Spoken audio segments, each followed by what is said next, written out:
बहुत बहुत स्वागत है दोस्तों आप सभी का। आज की ये वीडियो बहुत ज्यादा इंपॉर्टेंट होने वाली है क्लास 12 के पॉलिटिकल साइंस सब्जेक्ट के लिए।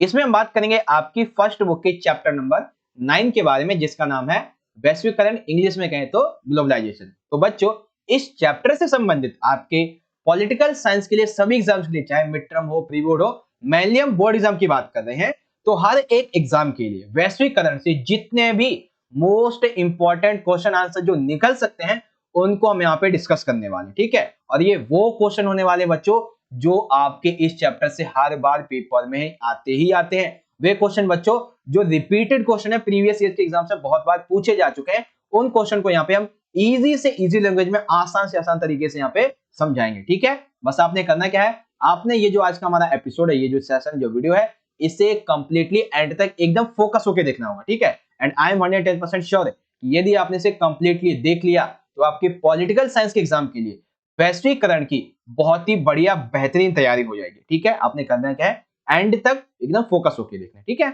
सभी क्वेश्चन हिंदी में समझाऊंगा और जो इंग्लिश मीडियम के बच्चे हैं उनके लिए आंसर प्रोवाइड करा दूंगा, तो सभी बच्चे देख लेना, ओके। चलिए, ये हो गया हमारा इंट्रोडक्शन। अब हम बारी आती है हमारे क्वेश्चन की। तो पहला क्वेश्चन देखिए, यहाँ पे क्वेश्चन है हमारा कि वैश्वीकरण का अर्थ स्पष्ट करते हुए इसकी विशेषताएं तथा सफल बनाने वाले कारक लिखिए। यानी कि हमें क्या क्या तीन पार्ट यहाँ पे बताने हैं। एक, वैश्वीकरण का अर्थ बताना है, और वैश्वीकरण की विशेषताएं क्या है, और इसको सफल बनाने वाले कारक क्या है, ये बताना है, ठीक है ना। तो ये पार्ट है, आइए एक एक करके समझते हैं। वैश्वीकरण का अर्थ देखिए, जैसा कि चैप्टर का नाम है वैश्वीकरण, तो वैश्वीकरण के अगर आप शब्द से देखोगे तो वैश्व प्लस ईकरण, यानी कि या फिर कह सकते हो वैश्वीकरण, इसका मतलब ये होगा कि विभिन्न देशों का आपस में जुड़ना, ठीक है। तो एक तरीके से आप ये कह सकते हो कि विभिन्न देशों के बीच में विचारों का, व्यक्तियों का, वस्तुओं का, ठीक है, संसाधनों का, पूंजी का, ये जो प्रवाह है, प्रवाह का क्या मतलब होता है, आदान और प्रदान, यानी कि लेना तथा देना, ठीक है ना। तो विभिन्न देशों के बीच में व्यक्ति, वस्तु, विचार, संसाधन, पूंजी, इन सभी के आदान प्रदान को वैश्वीकरण कहा जाता है, ठीक है।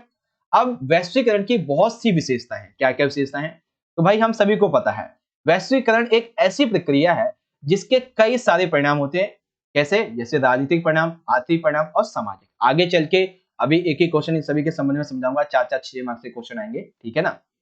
देखिए, वैश्वीकरण में बेसिकली होता क्या है कि पूंजी, श्रम, वस्तु, विचार, ये क्या होते हैं, ये तेजी से एक से दूसरे देश में जाने लगते हैं, ठीक है। इनका आदान प्रदान होने लगता है, दूसरा हो गया। तीसरा ये है कि जब वैश्वीकरण अपनाया जाता है तो सिंपल सी बात है भाई कि इसमें पूंजीवादी व्यवस्था को ज्यादातर देखने को मिलता है, ठीक है। क्योंकि जो देश पूंजीवादी व्यवस्था को अपनाएंगे, जो देश खुलेपन की व्यवस्था को अपनाएंगे, वही तो वैश्वीकरण करेंगे। जिन्होंने संरक्षणवाद अपना रखा है, जैसे सोवियत संघ वगैरह था, तो वो कभी करेगा नहीं, कर सकता, यही चीज है। उसके बाद में फिर यहाँ पे विश्व व्यापार में वृद्धि होती है। अब जब विश्व व्यापार में वृद्धि होगी, अंतरराष्ट्रीय व्यापार में वृद्धि होगी वैश्वीकरण की वजह से, तो क्या होगा, सिंपल सी बात है, विभिन्न जो देश हैं इनकी अर्थव्यवस्था में सुधार आएगा, ओके। सिंपल सा ही हो गया। उसके बाद देशों के बीच में आपसी जुड़ाव होता है, और साथ ही ये भी देखा गया है कि यदि किसी भी बड़ी प्रकार की कोई प्राकृतिक आपदा आ जाती है, ठीक है, जैसे कि ग्लोबल वार्मिंग हो गया और ओजोन परत में छेद हो गया, तो ऐसी जो ग्लोबली इन्वायरमेंटल इश्यूज हैं, उस पर ये जितने भी कंट्रीज होती है वो आपस में मिलकर क्या करती हैं, इसके लिए कदम उठाती है, बीमारियां वगैरह जो भी है सब मिलकर कदम उठाते हैं। तो ये वैश्वीकरण की विशेषताओं को दर्शाती है, ठीक है। अब ऐसे क्या कारण है जिसकी वजह से ये वैश्वीकरण आज इतनी तेजी से फैल रहा है, ठीक है। तो इसका सबसे पहला और सबसे बड़ा कारण है नई प्रौद्योगिकी और तकनीकी का विकास। यानी कि जैसे जैसे नई नई टेक्नोलॉजी विकसित होती जा रही है, जैसे हम तकनीक को और ज्यादा विकसित करते जा रहे हैं, नई नई चीजों को खोजते जा रहे हैं, तो इसकी वजह से आज ये और ज्यादा विकसित हो रहा है। आप एग्जांपल लेता हूं, जैसे मान लेते हैं पहले आपके पास एक हथियार था नॉर्मली, ठीक है, जो हथियार ज्यादा से ज्यादा 1 किलोमीटर तक निशाना लगा सकता था, ठीक है। अब आपने एक हथियार बनाया जो तकरीबन 20 किलोमीटर तक सीधा निशाना लगा सकता है और अपने लक्ष्य से भटकेगा नहीं। तो क्या इस नई टेक्नोलॉजी का, नए हथियार का लोग मांग नहीं करेंगे, मांग करेंगे। तो इसीलिए वैश्वीकरण और तेजी से विकसित हो रहा है, ठीक है। दूसरा यह है दूरसंचार, यानी कि आप एक देश से बैठ के एक गांव से बड़े शहर, एक गांव से बड़े जो मिस्र देश है वहां तक बातें कर सकते हो। टेलीग्राफ, माइक्रोचिप, माइक्रोचिप यानी कि जो चिप होती है, आपने देखा होगा, ठीक है, मेमोरी कार्ड जिसे आप बोलते हैं, तो उसको एक इतना छोटा, उस छोटे से माइक्रोचिप के अंदर आप करोड़ों की जानकारी एकत्र कर सकते हो। ठीक है, अगर कोई मिशन है इंपॉर्टेंट तो करोड़ों की जानकारी है, नहीं तो वो गाने रखने के लिए, फिल्म वगैरह रखने के लिए होती है। ठीक है ना। लेकिन और साथ ही यहाँ पे आ जाता है इंटरनेट। तो इन सभी के आविष्कारों ने आज विश्व को एक विश्व नहीं बल्कि एक गांव बना दिया है, जिससे सभी देश आपस में जुड़ चुके हैं। ठीक है, इससे संचार प्रणाली भी अच्छी हुई है। तीसरा ये आ जाता है, इसको सफल बनाने के जो कारक है वो उसमें ये भी आ जाता है कि वैश्वीकरण की वजह से, यानी कि अभी के टाइम पे देखो क्या होता है, जैसे सुनामी है तो ये कोई क्या है, ये एक वैश्विक संपदा का है। ठीक है, जलवायु परिवर्तन ये भी एक वैश्विक संपदा का है। ठीक है, साथ ही वैश्विक ताप वृद्धि, ओजोन परत में छेद, ये सभी वैश्विक जो बेसिकली आपदाएं हैं उसकी बात करते हैं। तो इसमें कोई एक देश तो कुछ कर नहीं सकता। तो ऐसे में जब सभी देश मिलकर कार्य करते हैं तो ये भी वैश्वीकरण को बढ़ावा देता है। ठीक है, साथ ही वो देश जिसको कभी पता यही नहीं था कि टेक्नोलॉजी क्या होती है क्या नहीं, तो विभिन्न देशों की मदद से वो इस टेक्नोलॉजी का उपयोग कर पा रहे हैं। ठीक, पांचवा क्या है कि जैसे जैसे संचार और परिवहन का विकास हुआ है, ये वैश्वीकरण और तेजी से विकसित हुआ है। साथ ही अंतरराष्ट्रीय व्यापार बढ़ने लगा है, जिसकी वजह से वैश्वीकरण और तेज हुआ है। मेनली जो इसका उद्देश्य है वैश्वीकरण का, आपसे 2 मार्क्स में पूछा जा सकता है कि वैश्वीकरण का उद्देश्य क्या है, तो याद रखेंगे वैश्वीकरण का उद्देश्य विश्व में अंतरराष्ट्रीय स्तर पर विभिन्न देशों के बीच में सहयोग को बनाना। ठीक है, साथ ही आर्थिक समानता को स्थापित करना, भाईचारा मित्रता के संबंध को और ज्यादा बढ़ावा देना। ठीक है भाई, ये वैश्वीकरण को सफल बनाने वाले कारक। तो वैश्वीकरण क्या है समझ गए, वैश्वीकरण की यहाँ पे विशेषताएं क्या क्या है ये भी समझ गए, और सबसे आखिरी वैश्वीकरण को सफल बनाने वाले कारक क्या है ये भी आप समझ गए। ओके, अब जो बच्चे इंग्लिश मीडियम के हैं वो इंग्लिश में यहाँ से देख सकते हैं कि explain the meaning of globalisation and write its characteristics and factors that make successful. तो ग्लोबलाइजेशन के लिए आप यहाँ पे देख सकते हैं, और इसकी जो मेन फीचर्स है, ठीक है ना, मेन फीचर्स क्या है ग्लोबलाइजेशन के, वो आप यहाँ से देख लीजिए। ठीक है भाई, दूसरा यहाँ पे आ जाता है कि the factors that make globalisation successful are as follows. तो कौन कौन से हैं भाई, वो यहाँ पे आप इजीली रीड आउट कर सकते हैं। ओके बच्चों, ये सारे पॉइंट हैं, यहाँ से आप पढ़ लेना, बाकी हिंदी मैंने आपको समझाई दिया। बारी आती है अगले क्वेश्चन की, काफी इंपॉर्टेंट प्रश्न है बच्चों, ध्यान से समझिएगा। क्वेश्चन हमारा ये है कि एक और जहां वैश्वीकरण के कारण देशों की अर्थव्यवस्था मजबूत हुई है, बिल्कुल अच्छी सही बात है, क्योंकि जिन देशों ने वैश्वीकरण को अपनाया है वो और तेजी से मजबूत हुए, बहुत सारा पैसा कमाया, आर्थिक स्थिति मजबूत हो रही है। लेकिन वहीं कुछ देश जैसे विकासशील, जैसे गरीब देश हैं, अल्प विकसित देश हैं, उनको इसकी भरपाई करनी पड़ी। तो हमें क्या बताना है, इस कथन के संदर्भ में वैश्वीकरण के आर्थिक परिणाम बताना। ठीक है ना, सिंपल सा क्या है भाई, हमें वैश्वीकरण के जितने आर्थिक परिणाम है वो दर्शाना। ठीक है, तो आर्थिक परिणाम में हम क्या देखेंगे, सबसे पहले हम ये देखेंगे कि आयात निर्यात पर जो प्रतिबंध लगे हुआ करते थे पहले, वो अब खत्म किए जा चुके थे, ताकि व्यापार किया जा सके, देशी मुद्रा प्राप्त हो और वैश्विक संबंध स्थापित किए जाए। ठीक है ना, यानी कि क्या हुआ पहले परिणाम में कि आयात निर्यात पर जो प्रतिबंध लगे हुए थे वो खत्म होने लगे, व्यापार तेजी से होने लगा, विदेशी मुद्रा मिलने लगी और वैश्विक संबंध स्थापित होने शुरू हो गए। दूसरा जाता है प्रौद्योगिकी का विकास, बेसिकली इंटरनेट और कंप्यूटर से जुड़ी सेवाओं के प्रचार प्रसार से आज विश्व में देश इसका उपयोग करके अपना व्यापार बढ़ा रहे हैं। ठीक, दूसरा है, सॉरी दूसरा तो हो गया, तीसरा अर्थव्यवस्था में सुधार। बेसिकली देखो प्रौद्योगिकी का विकास यानी कि इंटरनेट कंप्यूटर के विकास से क्या हुआ कि देशों को यह पता चला कि किस देश में कितने कम से कम रुपए में और कितना ज्यादा व्यापार किया जा सकता है। तो व्यापार के संबंध में इस प्रौद्योगिकी विकास की वजह से देश व्यापार कर पाए कि वस्तु कितनी सस्ती कहां से मिल सकती है, पूंजी का प्रभाव हुआ, तो इसकी वजह से देशों की अर्थव्यवस्था में ज्यादा, क्योंकि वो सभी इसी तरीके से व्यापार करेंगे ताकि उनको खुद ज्यादा मुनाफा मिले, है ना, इस तरीके से व्यापार करते हैं। चौथा जाता है वस्तु की उच्च गुणवत्ता। इसीलिए देखो जब वैश्वीकरण अपनाया गया तो ये कहा गया कि विभिन्न देशों में बाकी अंतरराष्ट्रीय जो कंपनियां वो जाके व्यापार कर सकती हैं। तो जब विदेशी कंपनियां किसी देश में जाती हैं तो क्या होती है, प्रतिस्पर्धा बढ़ती है, यानी कि कंपटीशन बढ़ता है। और जब भी दो कंपनियों के बीच कंपटीशन बढ़ता है तो फायदा किसका होता है, कंज्यूमर का फायदा होता है, क्योंकि उसे कम से कम दाम में, ठीक है ना, कम से कम दाम में और अधिक से अधिक वस्तु मिलती है और अधिक से अधिक गुणवत्ता वाली। ठीक है, के बाद में पांचवा है विदेशी व्यापार में वृद्धि। बेसिकली विदेशी व्यापार से देशों को विदेशी मुद्रा मिलती है, जिसके कारण वे अपने देशों में उद्योगों पर निवेश कर पाते हैं और अपनी अर्थव्यवस्था में सुधार कर पाते हैं। ठीक है भाई, ये पॉइंट है वैश्वीकरण के आर्थिक परिणामों के बाद। ओके, अब जो बच्चे इंग्लिश मीडियम से हैं, सॉरी अभी तो हम नकारात्मकता की बात करना ही भूल गए। ठीक है, वैश्वीकरण के नकारात्मक परिणाम, तो पहला देखिए सिंपल सा ये है कि जब बहुराष्ट्रीय कंपनियां आती हैं, ठीक है, तो बड़ी बड़ी कंपनियां जब आएंगी तो सिंपल सी बात है भाई, जो छोटी छोटी कंपनियां थी, छोटे छोटे उद्योग थे, वो खत्म हो जाएंगे, साथ ही उनका रोजगार भी छिन जाएगा। ठीक, ये हो गया। दूसरा हो जाता है कि असमान विकास होता है। कैसे भाई? क्योंकि देखो समाज में जब ये कंपनियां आती है तो दो तरीके के वर्ग का उदय होता है। एक वो वर्ग जो पहले से ही अमीर था वो और ज्यादा अमीर हो जाता है क्योंकि इन कंपनियों का फायदा उसी को होता है, और जो व्यक्ति पहले से गरीब था वो और ज्यादा गरीब हो जाता है। मान लेते हैं अमीर बंदा पहले 100 रुपए डेली का कमा रहा था और आज वो 500 डेली का कमा रहा है, लेकिन गरीब के पास में पहले 1 रुपया नहीं कमा रहा था, अब वो और ज्यादा 1 रुपए भी और नहीं कमा पा रहा है। ठीक है, या फिर 1 रुपए कमाने के लिए उसे 10 घंटे मेहनत करनी पड़ती थी, अब उसे 20 घंटे मेहनत करनी पड़ती है। तो यही चीज है कि अभी के टाइम पे देखा जाए तो वैश्वीकरण से क्या हो रहा है, असमान विकास हो रहा है। तीसरा है विकसित देशों की कठोर वीजा नीति। देखो जितने भी विकासशील देश है वो चाहते हैं कि विकसित देश यहाँ पे आए और विकास करें, ठीक है, वहां पे व्यापार करें और विकासशील देश जो उनको और आगे बढ़ाएं। लेकिन विकासशील देश भी तो ये चाहते हैं कि विकसित देश जो है वो उनके लिए अपने बाजार को खोले, लेकिन वो ऐसा करते नहीं है, तो ये चीज आ जाती है।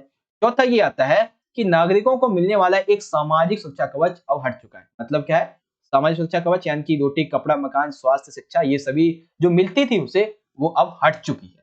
ठीक है, इसके पुनर्निर्माण की आवश्यकता है। ओके, तो ये आपको समझ में आ गया वैश्वीकरण के आर्थिक सकारात्मक परिणाम, और ये आ गए वैश्वीकरण के आर्थिक नकारात्मक परिणाम। अब जो बच्चे इंग्लिश मीडियम से हैं वो यहाँ से पढ़ सकते हैं कि देखिए यहाँ से समझिएगा, पेन चेंज करते हैं। हाँ, on the one hand, due to globalization, the economies of the countries got strength. On the other hand, some countries had to compensate for it. Write the economic consequences of globalization in the context of this statement. तो लिख देंगे भाई, जितने point हैं आप यहाँ से पढ़ लो। ठीक है, मैं आपको दिखा देता हूँ सारे के सारे, यहाँ से आप पढ़ सकते हैं। बाकी जो पॉइंट थे वो मैंने आपको यहाँ पे समझा ही दिए हैं ऑलरेडी। ठीक है बच्चों, चलिए अब जो दूसरा था, पहले अभी हमने क्या देखा, अभी हमने देखे पॉजिटिव इंपैक्ट्स। ठीक है, अब हम बात करने वाले हैं नेगेटिव इंपैक्ट्स की। नेगेटिव के बारे में आप इन पॉइंट्स को यहाँ से समझ सकते हैं। ओके बच्चों, चलिए तो अभी तक हमने जो अपने चैप्टर का ज्यादा नहीं तो तकरीबन 20% भाग कंप्लीट किया, 20 से 30। आई होप अभी तक का जो समझाया है वो आपको समझ में आया होगा। देखो समझ में आया है तो जितना हो सके लाइक करो, अपने दोस्तों के साथ शेयर करो जो आपके क्लासमेट्स हैं क्लास 12 के, और सब्सक्राइब कर लेना जरूर। ठीक है, और कमेंट बॉक्स में मुझे जरूर बता देना कि यह सर जो आपने समझाया वो समझ में आ गया था। ठीक है, अभी देखो हम बात तो करेंगे आगे, अभी हम सांस्कृतिक परिणाम की भी, ठीक है, राजनीतिक परिणाम की भी, लेकिन उससे पहले एक क्वेश्चन और हम कर लेते हैं जो कि है कि वैश्वीकरण का भारत पर क्या प्रभाव पड़ा तथा भारत वैश्वीकरण को कैसे प्रभावित कर रहा है। देखिए दो क्वेश्चन है यहाँ पे और ये क्वेश्चन 6 मार्क्स में आया है, 3 बार पूछा गया। ये क्वेश्चन ये है कि वैश्वीकरण का भारत पर क्या प्रभाव पड़ा तथा भारत ने खुद वैश्वीकरण को कैसे प्रभावित किया है। ठीक है, दो अलग अलग अवधारणा है, ध्यान से समझिएगा। देखिए भारत ने वैश्वीकरण को अपनाया था 1991 में, जब एक नई आर्थिक नीति लागू की जाती है इसके तहत। इससे पहले जो था भारत ने कौन सी नीति अपना रखी थी, संरक्षणवाद की नीति 1991 से पहले। लेकिन देख देते विकास हो नहीं पा रहा है और विकास के लिए ताकतवर होने के लिए हमें ये अपनाना पड़ेगा। तो 1991 में नई आर्थिक नीति के द्वारा वैश्वीकरण को इसने अपना लिया, खुलेपन की नीति को अपना। ठीक है, जैसे चाइना ने वैसे भारत। बेसिकली वैश्वीकरण का भारत पे क्या प्रभाव पड़ा ये जानते हैं सबसे पहले। तो पहला पॉइंट यहाँ पे आ जाता है कि आज वैश्वीकरण के कारण यदि आप देखेंगे तो भारत की जो आर्थिक वृद्धि है वो 7.5% तक बढ़ चुकी है, जो कि 1990 में कितनी थी, 5.5%। ठीक है ना, यानी कि वर्तमान में ये 7.5 से भी ज्यादा हो चुकी है। ठीक है, दूसरा ये कि वैश्वीकरण के कारण ही अनिवासी भारतीय विदेशों से भारतीय संस्कृति को बढ़ावा दे रहे हैं। यानी कि भारत के जो अनिवासी हैं, ठीक है ना, वो भारतीय विदेशों में जाकर भारतीय संस्कृति को बढ़ावा दे रहे हैं। ठीक है, एक तो क्या कि आर्थिक विकास हुआ है, दूसरा भारतीय संस्कृति का विदेशों में जाकर विकास हो रहा है। ठीक है, साथ ही भारत के लोग कंप्यूटर सॉफ्टवेयर के मामले में अपना वर्चस्व स्थापित करने में कामयाब रहे हैं। हालांकि वो भारत में तो नहीं, अगर आप अमेरिका में जाएंगे ना तो वहां पे जितनी भी कंपनीज मिलेंगी आपको इंटरनेट के इस दौर की, वो ज्यादातर जो इंडियंस हैं उन्हीं के द्वारा खोली गई है। ठीक है, इसके बाद में चौथा क्या है कि आज के जो भारतीय लोग हैं वो वैश्विक स्तर पर उच्च पदों पर आसीन होने में सफल है। जैसे आप अभी का देख लो, जो सुनक है, ऋषि सुनक जो है वो, अच्छा एक चीज मुझे सभी बच्चे एक बार कमेंट करके बताएंगे, ये आपको पता होना चाहिए कि भारत के वो व्यक्ति जिनका नाम ऋषि सुनक है वो किस कंट्री के प्राइम मिनिस्टर हैं, ठीक है, वो किस कंट्री के प्राइम मिनिस्टर हैं। सभी बच्चे मुझे कमेंट बॉक्स में बताएंगे, इसका आंसर लिखेंगे क्वेश्चन नंबर 3 और मुझे बताएंगे कि ऋषि सुनक, जो कि आप कल काफी ज्यादा न्यूज में छाए हुए हैं, कुछ दिन पहले इंडिया से मिलने भी आए थे, तो वो किस कंट्री के प्राइम मिनिस्टर हैं, ठीक है ना। सभी बच्चे मुझे कमेंट बॉक्स में बताएंगे किस कंट्री के प्राइम मिनिस्टर हैं, अगर आपको पता है। बाकी सही आंसर का जो सही आंसर जो होगा उसे मैं पिन कर दूंगा 24 घंटे के बाद, ठीक है बच्चों। वेल हाँ, जैसे अभी आपको मैंने बताया कि प्राइम मिनिस्टर के पद पे, ठीक है, और कुछ राजदूत के पद पर भी आसीन हुए, ये सारी चीजें आती हैं। पांचवा ये है कि वैश्वीकरण का कुछ नकारात्मक प्रभाव पड़ा है, जैसे कि मजदूरों पर भी पड़ा है, किसानों की स्थिति पर भी पड़ा है। कैसे भाई? क्योंकि किसानों की स्थिति पे ऐसे पड़ा है क्योंकि ये जितनी जितनी बड़ी बड़ी कंपनियां आ रही हैं तो ये इनको लुभाती हैं ताकि वो कंपनी में आके काम करें, मजदूरों को लुभाती हैं और उनसे बहुत कम पैसे में बहुत ज्यादा काम करवा लेती है, ठीक है। और कई बार तो जब बड़ी कंपनियां आती हैं तो जो छोटे छोटे उद्योग होते हैं वो खत्म हो जाते हैं, ये चीजें आती हैं। जो घरेलू उद्योग थे उनमें चुनौती आई, क्यों भाई? क्योंकि बड़ी कंपनियां ज्यादा से ज्यादा काम करती हैं कम से कम समय और कम से कम पैसे में, ठीक है। तो वही चीज यहाँ पे आती है कि वो कर नहीं पाते हैं, तो इसीलिए। साथ ही सांस्कृतिक विभिन्नीकरण सामने आया, यानी कि एक चीज सकारात्मकता में क्या था कि भारतीय संस्कृति विदेशों तक पहुंच रही है, ठीक वहीं से जो पश्चिमी संस्कृति है वो भारत में आ रही है, जिससे भारत की संस्कृति को नुकसान पहुंचे, ठीक है। तो वैश्वीकरण के प्रभाव जो है वो आप इस तरीके से बताओगे, दोनों के दोनों, है ना। अब बात आ जाती है कि भारत द्वारा वैश्वीकरण को कैसे प्रभावित किया गया। तो सबसे पहला, वैश्वीकरण की वजह से सस्ता श्रम मिला है। अब इसी सस्ते श्रम की वजह से बहुत सी भारतीय कंपनियां जो हैं वो एक आउटसोर्सिंग के रूप में काम कर रही है, ठीक। दूसरा, वर्तमान समय में अत्यधिक युवा जनसंख्या जो है वो क्रय शक्ति के द्वारा वृद्धि कर रहा है, और देशों और जो देश हैं, बहुत सारी अनदर जो कंट्रीज है वो भारत के प्रति आकर्षित हो रही है, क्योंकि यहाँ पर युवा जो है वो अच्छा कार्य करती है, ठीक है। तीसरा ये है कि कंप्यूटर एवं प्रौद्योगिकी के क्षेत्र में तेजी से अपना विकास करना ये कर रहा है और ऑलरेडी कर भी चुका है। सबसे आखिरी है कि वैश्विक स्तर पर उच्च पदों पर आसीन होने में सफल हुए। तो ये सारे पॉइंट है, आप देख लेना यहाँ से, ठीक है। तो ये हो गया भाई कि वैश्वीकरण का भारत पे क्या प्रभाव पड़ा है, और उसके बाद में कि भारत ने कैसे वैश्वीकरण को प्रभावित किया, है ना। अब जो बच्चे इंग्लिश मीडियम के हैं यहाँ से देख सकते हैं, what was the effects of globalisation on India and how India is effecting या फिर अफेक्टिंग ग्लोबलाइजेशन डिस्क्राइब। तो India's adoption of globalisation in 1991 and impacts of globalisation on India, वो क्या क्या है देखिए, पॉजिटिव और नेगेटिव एस्पेक्ट डालेंगे, और उसके बाद में हाउ इंडिया इन्फ्लुएंशिंग ग्लोबलाइजेशन या फिर how India impacts on globalisation, है ना। ये पॉइंट है, आप इन सभी को पढ़ो और समझो। चलिए अगले क्वेश्चन की बात करते हैं।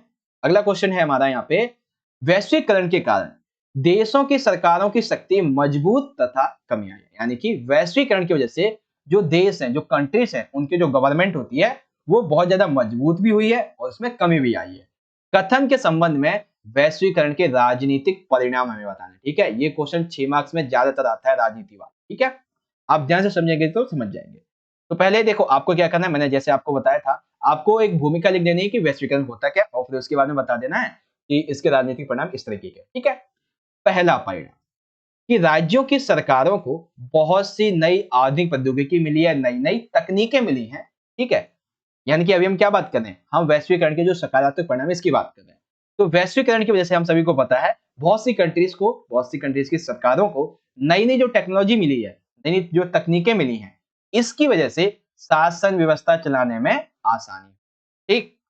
उसके बाद में दूसरा क्या है कि पर्यावरण के रूप में, कानूनी व्यवस्था के रूप में, राष्ट्रीय सुरक्षा के रूप में आज जितनी भी कंट्रीज की गवर्नमेंट्स हैं वो अपने कदम बहुत अच्छे और सूझबूझ करके उठाते हैं, ठीक है, ताकि आने वाले समय पे और अपने देश को मजबूत बनाया जा सके, ठीक है। और ऐसा वो कर भी पा रहे हैं। तीसरा ये है कि जब से कंट्रीज की जो गवर्नमेंट है इन्हें नई नई टेक्नोलॉजी मिली है तो इसकी वजह से राज्य और मजबूत हुआ है। क्यों भाई? क्योंकि इन तकनीकों की वजह से वो अपने नागरिकों के बारे में सारी जानकारी एकत्र कर पाते हैं कि हमारे नागरिकों की किस चीज की आवश्यकता है, ठीक है, कहीं पे कोई विवाद तो नहीं हो रहा है, ठीक है, कोई विवाद हो भी रहा है तो कैसे इसे सुलझाना है, लोगों को कैसे इन्फ्लुएंस करना है, लोगों की सुरक्षा कैसे करनी है, तो ये सारी चीजें इसमें आ जाती हैं, ठीक है। चौथा आता है कि यदि किसी देश की आर्थिक या सैनिक व्यवस्था कमजोर हो रही है तो वह विश्व के बाकी किसी भी देश की सहायता मांग कर ऐसे इसी संपन्न बन सकते हैं। यानी कि कई बार ऐसा होता है कि कई कंट्रीज ऐसी होती है जिनकी आर्थिक तौर पे या फिर सैनिक तौर पे उनकी जो स्थिति वो कमजोर हो रही होती है। तो वो इस वैश्वीकरण के राजनीतिक परिणाम स्वरूप वो क्या कर सकता है कि किसी अन्य कंट्री से मदद मांग सकता है, आर्थिक तौर पे, सैनिक तौर पे, जैसी भी मदद चाहिए। ठीक है, ओके। जैसे मान लेते हैं आप सभी को पता है भारत और पाकिस्तान की कई युद्ध हुए हैं, चाइना के साथ में एक युद्ध हो रखा है। ठीक है, तो ऐसे में जब भारत पाकिस्तान चाइना के जब युद्ध हो रहे थे तो भारत ने इजराइल से भी मदद ली थी और युद्ध जो सोवियत संघ था इससे भी मदद ली थी। तो यही चीज दर्शाती है कि जब देशों की स्थिति आर्थिक हो या सैनिक हो कमजोर हो रही हो तो वो दूसरे कंट्री से मदद ले सकता है इस सकारात्मक परिणाम में। ठीक है भाई, अब इसी के जाते कुछ नकारात्मक एस्पेक्ट्स, कुछ नकारात्मक परिणाम क्या क्या है भाई, देखेंगे। सबसे पहला ये है कि राज्यों की सरकार की जो क्षमता है अर्थात राज्यों की जो ताकत है उसमें कमी आई है, लगभग उसका दायरा सीमित हो गया। अब आपको ये समझना होगा ये कैसे हुआ है भाई, तो ये ऐसे हुआ है क्योंकि देखो राज्यों में जो सामाजिक कल्याण के लिए कार्य किए जाते थे उनमें भी कमी आई है। ठीक है, देखो सिंपल सिंपल सा मतलब क्या है मैं आपको दोबारा समझाता हूं। देखो वैश्वीकरण के कारण क्या हुआ है आज के टाइम पे कि जो राज्य है यानी कि जो गवर्नमेंट्स होते हैं उनकी जो सरकार मतलब गवर्नमेंट जो होती है इसकी क्षमता उसकी जो पावर है उसमें या तो कमी हो चुकी है थोड़ी बहुत या फिर उसका दायरा सीमित हो गया। ठीक है, और आज के टाइम पे जो सरकारें हैं जो गवर्नमेंट जो राज्य है जो देश है वो सामाजिक कल्याण के लिए कार्य करते हैं और जो कार्य करते थे उसमें कमी आई है। अब अभी के टाइम पे हो क्या रहा है, ऐसा हो क्यों रहा है, क्योंकि अभी के टाइम पे देखा जाए वैश्वीकरण की वजह से विश्व में बहुत सारे बहुराष्ट्रीय निगम यानी कि बहुत से जो संगठन है इन्होंने अपने पैर पसार लिए हैं और विभिन्न देशों की रणनीतियों को तय करने में इनकी बहुत ज्यादा भूमिका बढ़ती चली जा रही है। ठीक है, वो गवर्नमेंट जो पहले लोक कल्याणकारी काम करते थे, वो देश जो पहले लोक कल्याणकारी कार्य करते थे, लोगों को सुरक्षा का एक जो सामाजिक सुरक्षा का व्यवस्था ये प्रदान करते थे जैसे रोटी कपड़ा मकान शिक्षा स्वास्थ्य ये सभी दिलाते थे, उसी का जो अब स्थान है वो बाजार या फिर आर्थिक सामाजिक प्राथमिकताओं ने ले लिया। यानी कि पहले क्या होता था, सरकार कौन चलाता था, एक लोक कल्याणकारी राज्य यानी कि गवर्नमेंट चलाती थी। लेकिन अभी के टाइम पे क्या हो रहा है कि उसका दायरा सीमित हो गया है और जो बड़ी बड़ी कंपनियां होती हैं उन्होंने आके अपना दबदबा कायम कर लिया है। ठीक है, पांचवा ये है कि राज्य जो थे ना अब इन वजह से क्या कर रहे हैं वो अपने काम को सीमित कर दिया है, जैसे कानून बनाते हैं, व्यवस्था की देखरेख करते हैं और नागरिकों की सुरक्षा करते हैं, बस इससे ज्यादा और कुछ नहीं। ठीक है, इसीलिए रोटी कपड़ा मकान सुरक्षा स्वास्थ्य शिक्षा ये सभी जो था वो अब नागरिकों से हट चुका है पूरी तरीके से क्योंकि जो सरकार है उसका दायरा सीमित हो चुका है। ठीक है भाई, समझ गए वैश्वीकरण के राजनीतिक सकारात्मक परिणाम और वैश्वीकरण के राजनीतिक नकारात्मक परिणाम। ओके बच्चों, चलिए अब जो बच्चे इंग्लिश मीडियम के वो यहां से देख सकते हैं कि due to globalisation the power of the government of different countries has been strength and decreased, write the political consequences of globalization in the context of this statement। तो सबसे पहले जो मेनली इंपैक्ट्स है ग्लोबलाइजेशन के, political globalisation के, वो आप positive देखिए पहले। ठीक है, पॉजिटिव यहां से आप देख सकते हैं। ठीक है, और इसके बाद में जो इसके निगेटिव एस्पेक्ट्स हैं वो आप यहां से देख सकते हैं। ओके बच्चों, समझ में आ गई आपको सारी चीजें। चलिए आगे बढ़ते हैं। अगला क्वेश्चन आ जाता है यहाँ पे संस्कृति वाला आएगा। हाँ ठीक है, वर्तमान समय में हम सभी को पता है कि वैश्वीकरण के कारण विभिन्न देशों की संस्कृति प्रभावित हुई है। हम सभी को पता है एक देश की संस्कृति दूसरे देश में जा रही है, लोग अपनी संस्कृति को भूलते जा रहे हैं, दूसरे देश की संस्कृति को अपनाए, लाइक पश्चिमी संस्कृति जो वेस्टर्न कल्चर है उसको अपनाते जा रहे हैं। तो इसकी वजह से क्या हो रहा है, दूसरे देशों की संस्कृति प्रभावित हो रही है।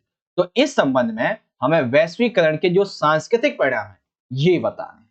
ठीक है भाई, तो आइए एक एक करके समझते हैं सांस्कृतिक परिणाम क्या क्या निकल सकते हैं। तो वही आपको करना है, वैश्वीकरण होता क्या है इसकी भूमिका लिख देंगे और फिर हम आंसर शुरुआत करेंगे। सबसे पहला है कि संस्कृति के इस वैश्वीकरण होने की वजह से लोग जो है, पहले हम क्या बात कर रहे हैं, हम बात कर रहे हैं प्लस पॉइंट की यानी कि सकारात्मक पॉइंट की, और यही जो सकारात्मक पॉइंट है यही आगे चल के निगेटिव एक्सपेक्ट में बदल जाएगा। अभी आपको समझाऊंगा कैसे। देखो वैश्वीकरण की वजह से क्या हो रहा है कि लोग जो है उनके खान पान में या फिर रहन सहन आदत में बदलाव आ रहा है। ठीक है, जो कि अच्छी बात है, नई नई चीजों को सीख रहे हैं। लेकिन जब नेगेटिव में आप बताओगे ना तो बताओगे इसकी वजह से वो अपने खान पान को अपने रहन सहन को भूलते जा रहे हैं। ठीक है, मतलब जो आप पॉजिटिव में पढ़ रहे हो वही निगेटिव में बता रहे हैं। ठीक है भाई, तो क्या हो रहा है वैश्वीकरण की वजह से लोग जो है खान पान और रहन सहन के नए नए तरीकों को अपना रहे हैं। ठीक है, दूसरा ये है कि पश्चिमी संस्कृति का फैलाव हो रहा है क्योंकि विश्व भर के जो लोग हैं वो इस पश्चिमी यानी कि इस वेस्टर्न कल्चर को अपना रहे हैं क्योंकि उन्हें अच्छा लगता है। अच्छी बात है भाई, नई संस्कृति को अपनाना चाहिए। अब जब नेगेटिव में लिखोगे तो अब बता दोगे कि वो इसकी वजह से अपनी संस्कृति को भूलते जा रहे हैं, ठीक है ना। तो सिंपल सिंपल सा। तीसरा ये है विचारों का खुलापन। बेसिकली इस वैश्वीकरण की वजह से लोग जो है उनके विचारों में खुलापन आया, वे किसी के सामने किसी भी बात को लेकर अपने विचार को रख सकते हैं, चाहे संस्कृति के मामले में, पॉलिटिकल के मामले में, किसी भी मामले में, ठीक। चौथा ये है कि जब एक देश की संस्कृति दूसरे देश की संस्कृति में जाती है तो क्या होता है, दूसरे देश में जाती है तो एक मिली जुली जो संस्कृति है इसका विकास होता है, ठीक। और पांचवा, महिलाओं की स्थिति में सुधार, अर्थात जहां महिलाओं की स्थिति अच्छी होगी वहां संस्कृति भी अच्छी ही होगी। मतलब क्या है, मतलब सिंपल सा ये है, आप देख लें किसी भी कंट्री में, किसी भी राज्य में, किसी भी एरिया में जहां महिलाओं की स्थिति अच्छी होगी ना, वहां पे ऑटोमेटिक जो सामाजिक स्थिति है, जो संस्कृति है, वो अच्छी ऑटोमेटिक हो जाएगी, ठीक है। अब जो पॉइंट अभी हमने ये पॉजिटिव में देखे, खान पान रहन सहन में बदलाव, पश्चिमी संस्कृति को अपनाना, विचारों का खुलापन, मिलीजुली संस्कृति का विकास, महिलाओं की स्थिति में सुधार, यही जो पॉइंट है ये आपके निगेटिव एस्पेक्ट्स में आ जाएंगे, ठीक है। कैसे आ जाएंगे, ध्यान से देखेंगे कि वैश्वीकरण के कारण लोगों के खान पान और रहन सहन में आदि जो आदत है इसमें बदलाव आ रहा है। इसकी वजह से वह अपने स्वदेशी जो खाने हैं उसके महत्वता को भूलते चले जा रहे हैं, ठीक है। दूसरा, पश्चिमी संस्कृति का प्रभाव ऐसा पड़ रहा है कि लोग अपनी संस्कृति को भूलते जा रहे हैं, ठीक। तीसरा क्या है, लोग जो है वो विभिन्न देशों में अपनी मातृभाषा को बोलने से शर्माते हैं क्योंकि अंग्रेजी को बहुत ज्यादा महत्व दे दिया गया है, ठीक है। इसीलिए कोई भी अपनी देसी लैंग्वेज को, अपनी कंट्री की लैंग्वेज को वहां पे बोलने में शर्माता है। जैसे कोई इंडिया का बंदा यदि अमेरिका जाता है, वहां पे इंग्लिश बोली जाती है, तो यहाँ आपने एक मूवी देखी होगी, उसमें बंदा हिंदी नहीं बोलता है, ठीक है ना, वो इंग्लिश ही बोलना चाहता है, लेकिन फिर बाद में जब उसे पता चलता है कि मातृभाषा का क्या मीनिंग है, तब उसे समझ में आता है, तब वहां पे हिंदी भी बोलता है। आप समझ गए होंगे मैं किस मूवी की बात कर रहा हूँ। चौथा, संस्कृति को पहचानना मुश्किल हो गया। हमने देखा कि जैसे जैसे एक देश की संस्कृति दूसरे देश में जा रही है तो इसकी वजह से एक मिली जुली संस्कृति का विकास हो रहा है, जिससे आप ये नहीं पहचान सकते हो कि ये संस्कृति इस देश की है या किस देश की, इस देश की या किस देश की है, ठीक है ना। ये दोनों अलग अलग बात है। इस देश की यानी कि जिस पर्टिकुलर देश की आप छानबीन कर रहे हो, किस देश की जहां से वो संस्कृति आई है आप उसकी बात कर रहे हो, ठीक है ना। तो ये है भाई वैश्वीकरण के सकारात्मक परिणाम सांस्कृतिक, और ये है वैश्वीकरण के नकारात्मक परिणाम सांस्कृतिक। ओके भाई, चलिए जो बच्चे इंग्लिश मीडियम के हैं वो यहां से देख सकते हैं कि in present times due to the globalisation the culture of different countries has been affected, write the cultural consequences of globalisation in the context of the statement. आइए लिखते हैं भाई। सबसे पहले हम बताएंगे इसके पॉजिटिव इंपैक्ट्स के बारे में, जो कि आप यहां से देख सकते हो, ठीक है। और ये पॉजिटिव हो गए। पॉजिटिव के बाद में अब जो आपने यहाँ पॉजिटिव में ये पढ़ोगे ना, इसी को आपको निगेटिव में बदल देना है, ठीक है। तो कैसे बदलेंगे भाई, बदलेंगे इस तरीके से, और आप इसे पढ़ सकते हो, ठीक है। सिंपल सा आपको समझ में आ चुका होगा। अब बारी आती है आगे, अभी 2 क्वेश्चन और रहेंगे छोटे छोटे से, वो आपको समझा दूंगा, लेकिन उससे पहले अभी तक की आधे घंटे की वीडियो यदि आपको अच्छी लगी हो तो लाइक करो, शेयर करो दोस्तों के साथ में, और सब्सक्राइब कर लेना चैनल को जितना हो सके, ठीक है। जितना हो सके, क्या एक ही बात तो कर सकते हो, ठीक है। हाँ, बेल के नोटिफिकेशन को जरूर ऑन कर लेना ताकि आने वाली वीडियोस की नोटिफिकेशन आप तक पहुंच सके। और सबसे इंपॉर्टेंट बात कि वीडियो के एंड में सभी बच्चे मुझे बता के जाएंगे कि आपको वीडियो कैसा लगा। वेल, अगले क्वेश्चन की बात करते हैं। यह क्वेश्चन ये है, वैश्वीकरण सफल रहा, असफल रहा, डज नॉट मीन। आखिर क्यों वैश्वीकरण का विरोध किया जाता है, वैश्वीकरण के विरोध के क्या क्या कारण हमारे सामने निकल के आते हैं, ठीक है। तो वैश्वीकरण के बहुत से कारण हैं, जिसमें से कुछ कुछ कारण को हम यहाँ पे देख लेते हैं। तो बेसिकली देखो, वैश्वीकरण जो है यानी कि ग्लोबलाइजेशन जो है, आप सबसे पहले क्या करेंगे, एक भूमिका लिख देंगे कि वैश्वीकरण होता क्या है, फिर लिखेंगे कि इसका विरोध भी किया जाता है, ठीक है। अब कैसे किया जाता है, वैश्वीकरण की आलोचना कई सारे जो संगठन है, ठीक है, ये करते हैं। कई जो वामपंथी हैं और दक्षिणपंथी ये भी करते हैं। देखिए, वामपंथी दक्षिणपंथी क्या है, एक पूंजीवाद और एक समाजवाद, लेफ्ट विंग और राइट विंग की हम बात करते हैं, ठीक है ना, वामपंथी और दक्षिणपंथी। बेसिकली जो वामपंथी हैं ये क्यों इसकी बेसिकली करते हैं इसका विरोध, क्योंकि ये कहते हैं कि वैश्वीकरण जो है ये पूंजीवादी व्यवस्था है। देखिए, वामपंथी दक्षिणपंथी दोनों ही ये कहते हैं कि ये जो है वो पूंजीवादी व्यवस्था है। इसकी वजह से क्या हो रहा है कि जो देश और जो व्यक्ति पहले अमीर था, जो विकसित था, वो पहले से ऑलरेडी विकसित है, वो और ज्यादा प्लस प्रो विकसित होता चला जा रहा है, और जो पहले से विकसित था वो माइनस प्रो में जा रहा है, गरीब होता होता, ठीक है ना। तो ये चीज आपको समझ में आ गई।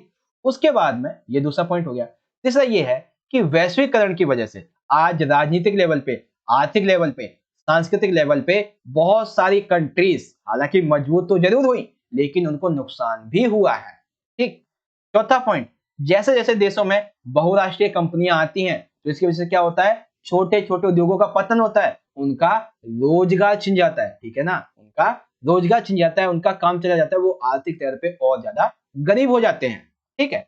पांचवा क्या है कि वैश्वीकरण की वजह से लोगों के रहन सहन में, खान पान में बदलाव आता है। ठीक है, वो जो वेस्टर्न कल्चर इसको अपनाते हैं, तो इसकी वजह से उनके स्वदेशी जो खाने होते हैं उसकी महत्वता घटती जा रही है, उनकी स्वदेशी जो संस्कृति होती है उसकी महत्वता घटती जा रही है। आज के टाइम पे लोग अंग्रेजी को ज्यादा महत्व देते हैं और जो उनकी खुद की भाषा है उसको भूलते चले जा रहे हैं। इसमें और भी कई पॉइंट आ जाते हैं कि पूरी दुनिया पर पश्चिमी संस्कृति लादी जा रही, थोपी जा रही है, लोगों को अच्छी लगती है तो इसीलिए हम ये भी कह सकते हैं कि लादी जा रही है और लोग अपनी मनमर्जी से भी अपना रहे हैं।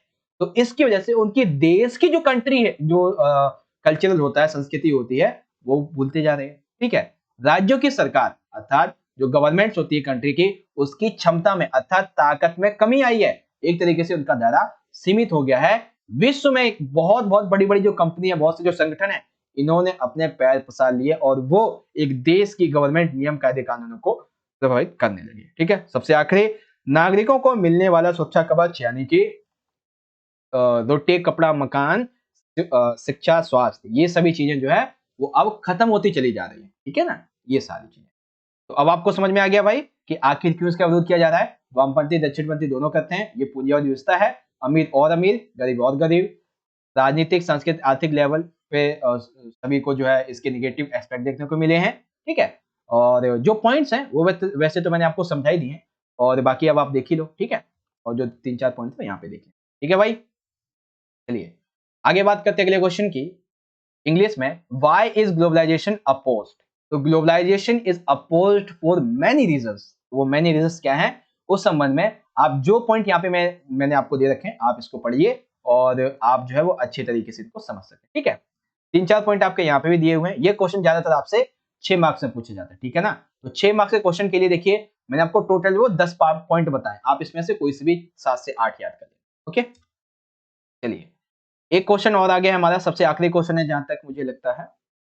नहीं, इसके बाद एक क्वेश्चन और रह जाएगा। पहले ये वाला समझो कि वैश्वीकरण के विरोध के लिए बनाए गए संगठन का वर्णन करना, यानी कि वैश्वीकरण का विरोध क्यों किया जाता है ये तो अभी हमने देख ही लिया। अब हम बात करेंगे कि इसके विरोध के लिए जो संगठन बनाया गया था उसका वर्णन करना है। तो संगठन का नाम है बच्चों WSF। WSF को हम क्या बोलते हैं, वर्ल्ड सोशल फोरम, यानी कि विश्व सामाजिक मंच। ठीक है। WSF किस लिए बनाया गया है, वैश्वीकरण के विरोध के लिए। तो बेसिकली देखो, और WSF जो है इस मंच के तहत मानवाधिकार कार्यकर्ता, पर्यावरणवादी, मजदूर, युवा, महिला कार्यकर्ता, ये सभी एकत्र होकर नव उदारवादी इस वैश्वीकरण प्रक्रिया का विरोध करते हैं। ठीक है, क्योंकि वैश्वीकरण की वजह से मानवाधिकारों का उल्लंघन होता है, पर्यावरण को बहुत ज्यादा नुकसान होता है, मजदूर जो होते हैं इनका रोजगार छिन जाता है, महिलाओं की स्थिति काफी खराब होती है, उनको क्योंकि काम वाम मिलता नहीं है तो इनकी स्थिति और ज्यादा खराब हो जाती है। तो ये सारी चीजें हैं। तो इसी को देखते हुए एक मंच बनाया गया, क्या बनाया गया था, WSF, जहां पे ये सभी व्यक्ति आके वैश्वीकरण के बारे में अपने अपने विचार दे सके, उसका विरोध कर सके। ठीक है। आपसे क्वेश्चन बहुत से पूछे जाएंगे इस संबंध में कि वैश्वीकरण के विरोध के लिए WSF की पहली बैठक कब और कहां हुई थी। तो पहली बैठक बच्चों 2001 में पोर्ट अलीगेरे ब्राजील में हुई थी। ठीक है। उसके बाद चौथी बैठक कहां हुई थी, 2004 मुंबई भारत में हुई थी। और सबसे आखिरी बैठक जिसे हम 16वीं बैठक कर सकते हैं, 16वीं बैठक 2018 में सेल्वाडोर बाहिया, ये भी ब्राजील में हुई थी। ठीक है, याद रखेंगे पहली बैठक कहां हुई थी, 2001 में पोर्ट एलेग्रे ब्राजील में, और 16वीं 2018 में सेल्वाडोर बाहिया ब्राजील में, और चौथी 2004 मुंबई भारत में। अब आसान तरीके से याद कर सकते हो इसे। ठीक है। अब इस वैश्वीकरण WSF के बनने से पहले, ठीक है, WSF के बनने से पहले वैश्वीकरण का विरोध कहां पे किया गया था, बेसिकली 1999 में सिएटल में विश्व व्यापार संगठन की WTO की एक मंत्री स्तरीय बैठक हुई थी, जहां पे आर्थिक रूप से ताकतवर जो देश थे, ठीक है, ये व्यापार के अनुचित तौर तरीके अपना रहे हैं जो कि वैश्वीकरण के हिस्से के अंतर्गत आते हैं, तो उनका विरोध किया गया था। और इसी के बाद में ये जो WSF है ना, इसकी मांग उठाई गई थी, तब 2001 में इसकी पहली बैठक हुई और वैश्वीकरण का विरोध किया। ठीक है भाई, समझ में आ गया। फुल फॉर्म क्या है इसका, सबसे पहले आप ये कह सकते हैं कि इसकी नींव कैसे पड़ी, इसकी शुरुआत कैसे हुई।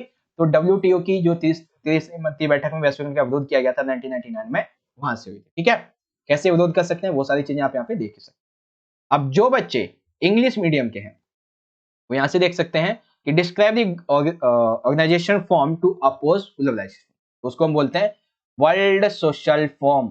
अरे वर्ल्ड सोशल फॉर्म, ठीक है।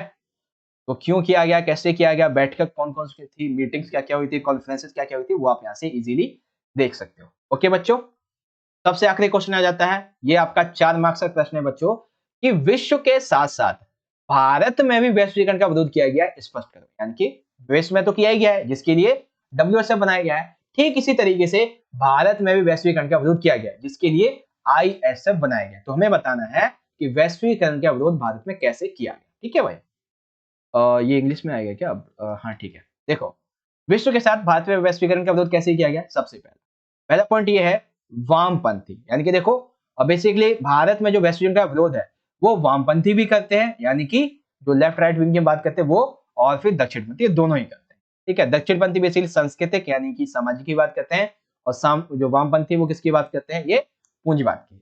तो वामपंथी जो है भारत के लोग ये कहते हैं कि आर्थिक वैश्वीकरण का ये विरोध करते हैं, क्योंकि वामपंथी के राजनीतिक दल और इंडियन सोशल फॉर्म, यदि आपसे क्वेश्चन पूछा जाए कि भारत में वैश्वीकरण के विरोध के लिए कौन सी संस्था बनाई गई है, तो याद रखेंगे ISF, यानी कि इंडियन सोशल फॉर्म, भारतीय सामाजिक मंच।